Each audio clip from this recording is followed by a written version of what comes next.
welcome back to Open. And next, we have the honor of welcoming back actress, comedian, producer, and activist, the powerhouse Aida Rodriguez, who, after her hit HBO Max special, Fighting Words, won her a nationwide audience and helped her expand the ways Latinos are represented in comedy.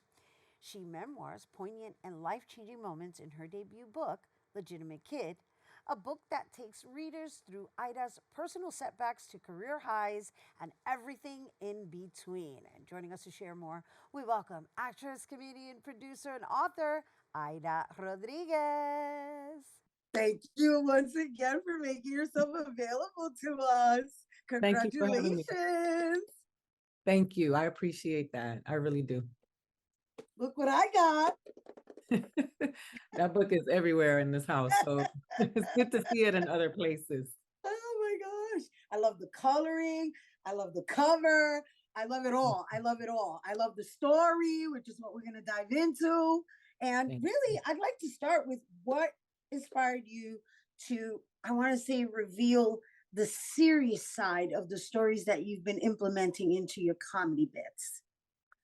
Well, I just wanted to write a book. I didn't want to, I feel like people expect comedians to be funny everywhere. Right. Once we're not clowns, we're just people who are comedians everywhere, comedians. It's like dentists, people don't open their mouths to them everywhere they go and say, "Hey, you're a dentist, check my see if I have a cavity." But with comedians, people feel like everything we do should be funny. And the only place we're supposed to be funny is on stage. We are not jesters, for people's entertainment on a consistent basis. So when I wrote the book, I just wanted to write the book without the burden of a punchline. I wanted to tell the story. A lot of times, people of color, our traumas are always trivialized. There's always like a punchline. People like to laugh at our pain. And I didn't want to do that. I wanted to write it, and I'm an author and I'm a writer, and everything I write is not comedy. And I just wanted to get the stories out. I wanted to respect the people in the book and the stories that I told and the people who were receiving it. Yeah, and I noticed you honored a lot of people in your family within the book as well. But you really revealed a lot. I mean, you're very transparent in this book. I found that to be very brave. What was that process like for you? It was hard. I've been dealing with it, for a long time and still, in therapy and just working through the trauma and all the stuff that happened, stuff that I never really processed before. But, it was necessary for me for my own personal healing. I wanted to just, I wanted to focus on getting better as a person and really putting some of that pain, working through it and getting it out of my body and forgiving and moving forward. Because there was a lot of places where I was stuck because of a lot of the things that happened. So, the last time we had you on, it was for the HBO Max special Fighting Words, right? And so Yes. obviously we've all seen the special by now. And you were actually reunited with your father, and your father seems to be like a main character, even Mhm. though he isn't necessarily mentioned within the book.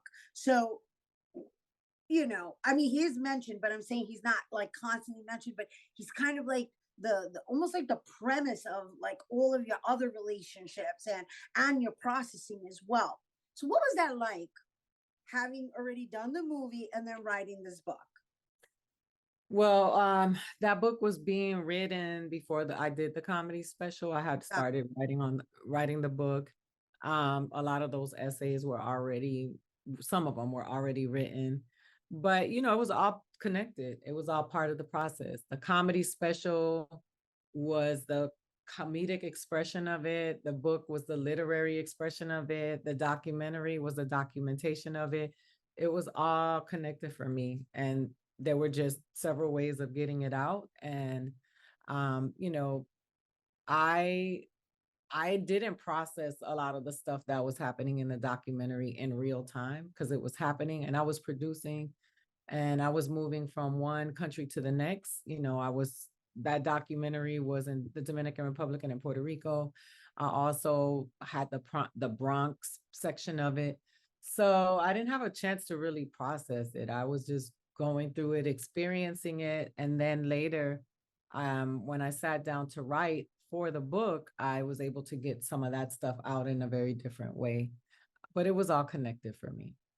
Yeah, and the other thing that really stood out for me as a single mom is a lot of uh, the the thought processes that you have to go through making decisions with regards to relationships, with regards to your community, with regards to prioritizing and being always being a mom first, right? um I got to tell you that that's the part that stood out for me the most, because I could Thank relate you. to that. I could relate to that, from this place of going through whatever traumas in the past, right? And then having or doing everything in your power to not repeat them, right? And realizing that, there's certain things that haven't been worked out yet. And then the actual conclusion to be such an inspiration. Um Brava, Aida, brava. Oh, thank you. Thank you. Single motherhood is something that is very uh prevalent, and the majority of households, or most, I don't know what the statistics are. I know they've been 50% at one point, 51%, but quite a few people have been raised by single mothers. And I'm so tired of hearing the rhetoric that we are the reason why society is is what it is. A lot of amazing people have come from single parenthood, and that's not me promoting it as a lifestyle. That's just me pointing out the positive of it as a result, because it is a reality of our society.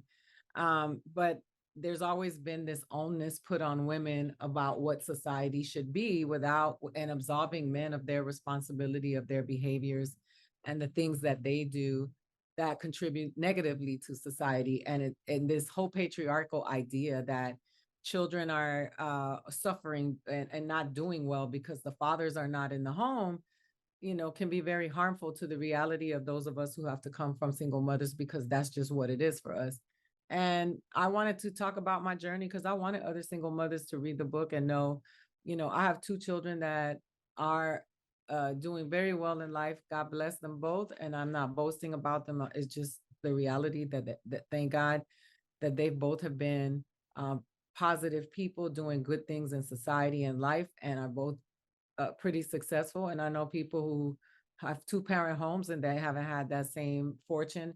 And I think that, to sit down and talk about things and say that it's always single mothers and unwed mothers, it allows the problem to continue going unchecked, because we're not really dealing with root issues. So when I started to write that book, all of that was in there. I was Yeah. told a lot over and over that my kids were going to suffer because their father wasn't there. And looking at their father now, who I respect and love as a human being, I think that it was best for them not to be raised with him, because I think he would have done more harm than good. So you I know want to get that out in the book. and I love that you kept it real. You kept it real because I questioned. I was like, you know in some form, you chose not to sacrifice yourself, because based on what I read, it was like you were going to have to conform to certain lifestyle that wasn't conducive to what you were looking for in raising a family, and that's a Yeah, hard choice to make. it is. It is. And, a lot of things we do. I grew up with a mother that told me everything that happened to her. And that was really hard for me as a kid, to know that my mother was sexually abused by somebody in the family, that somebody hit her and she was still with him.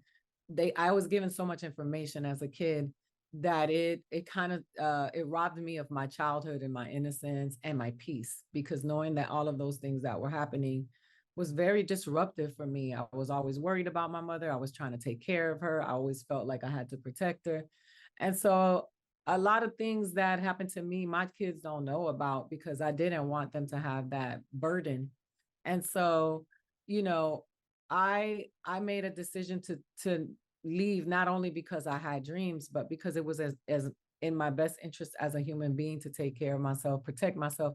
Also, I don't want to teach my daughter or my son that it is okay to tolerate people mistreating you, that you have to settle and stay with somebody because society tells you that this is the right thing to do. A lot of women lose their lives that way when they stay in relationships that don't serve them. And so I had to make executive decisions. There are some things that I wrote about and that I talk about, and there's some things that I won't, and that are only on reserve for my therapist because my children deserve the right to have peace.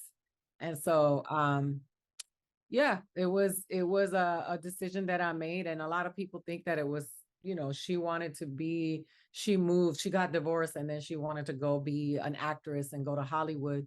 I've actually wanted to be an actress since I was like 5 years old. I've always wanted to be in the entertainment business. I've only been in the entertainment business, though I've had jobs. I started modeling when I was 14. It's something I've always done. But I didn't move to California be, only because I wanted to pursue dreams, even though that was valid enough. I also was running to California to seek refuge. I needed Right. peace and I needed to have safety. That's beautiful. And thank you once again for your transparency, right?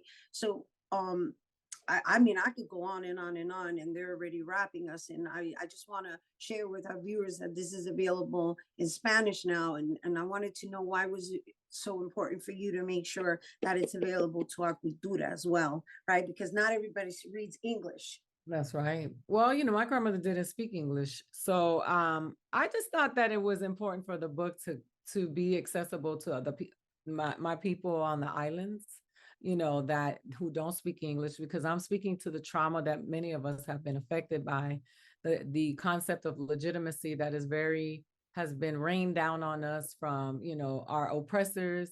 And I wanted those people on the islands and throughout Latin America to be able to read the experience and to know that they are not alone, and that they are seen and that they matter. And for me, it is important that, being a diaspora Puerto Rican Dominican, that my people know that I see them and I hear them, and as long as I'm a storyteller and I'm around, I'm going to continue to tell their stories. Always a great time sharing space with her. Thank you once again, Aida Rodriguez, actress, comedian, producer, and author of Legitimate Kid in English and now in Spanish. It's out there where all books are sold. And for more information on Aida, visit funnyaida.com and be sure to check her out on IG at Funny Aida. Stay tuned, more open when we return.